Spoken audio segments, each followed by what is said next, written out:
মাত্রাতিরিক্ত বিদ্যুৎ বিভ্রাটের যন্ত্রণায় অতিষ্ঠ হয়ে সিলেট মহানগরের নয়া সড়কে সড়ক অবরোধ করেছেন স্থানীয় বাসিন্দারা।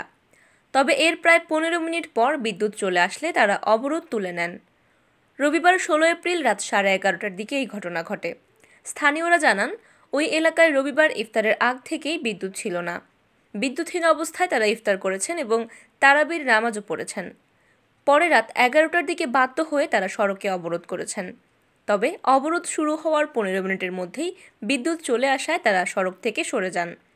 শুধু নয়া সড়কে নয়, গত 3 দিন থেকে সিলেটের সব এলাকায়ই চলছে চরম বিদ্যুৎ বিভ্রাট। একদিকে রমজান, অন্যদিকে গরমের উত্তাপ।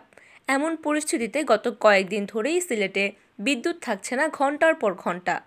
ইফতারের সময় যেমন বিদ্যুৎ চলে যায়, তেমনি রাতে সেহরির সময়ও হঠাৎ বিদ্যুৎ চলে যায়। দিনরাত মিলিয়ে 8 থেকে 10 ঘন্টাও বিদ্যুৎ পাচ্ছেন না সিলেটবাসী।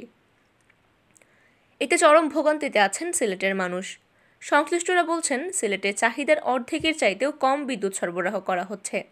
এমন তীব্র বিদ্যুৎ বিভ্রাটের ফলে রাত দিনের 24 ঘন্টার মধ্যে সব মিলিয়ে 8 থেকে 10 ঘন্টাও বিদ্যুৎ পাচ্ছেন না মহানগরবাসী। এতে দৈনন্দিন কাজ ব্যাহত হচ্ছে, পাশাপাশি নিদারুণ কষ্টে আছেন তারা। বিঘ্ন ঘটছে অফিস আদালতের কার্যক্রমেও।